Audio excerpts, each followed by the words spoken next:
oko wechego maketho mwandu johala. Anyati kidego abende koro pono ni tungni obede kinde magiero.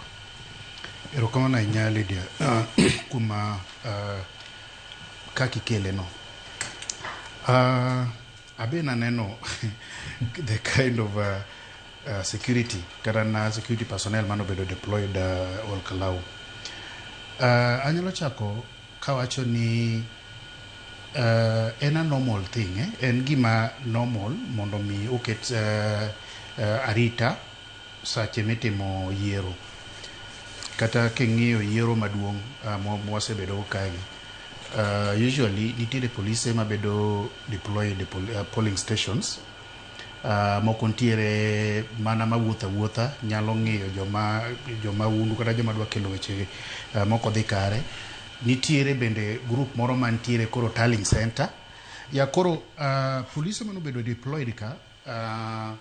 I think it's a routine thing ni mondo ter police usually kata na general elections no ga kantiere GSU biro kanyo gitemo pull from all these sources mag police gi departments mag police mondo mi gikela rita mar kwe kunde ma itime yiero.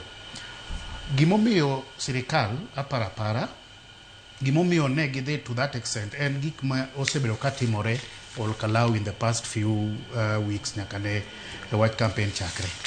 Gin acts mag violence mosetimore mag kata ji owito ngimagi. Koro paro ni mano the kind of reactions mano miyo gichopo mondo mi gikete arita mar kwe style mane gitime cha. To most importantly, penjo mipenjo en ni to kapo ni ginyalo time kama, be wanyalo bedo gi a peaceful election. Ingini Olkalau is a constituency.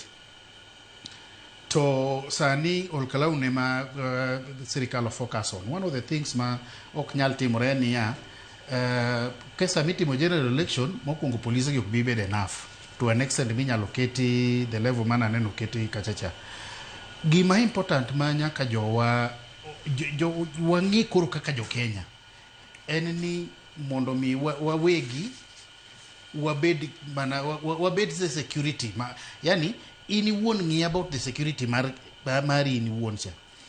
I think ni adwa connect gima Nyakwara Dera wacho ka to gima CPA boss wacho kayo. Igene king'iyo issues. Pole sana daktari, hang'eyo ni ang'o duogiri. Wadi achiel kachiel Olkalau wawinji twak mano chiugi jachung' mar DCP Sami Kamau Waweru Mbotho mabende network kanyo kachiel gi John Metho Muhia mano en senator ma Nyandarua.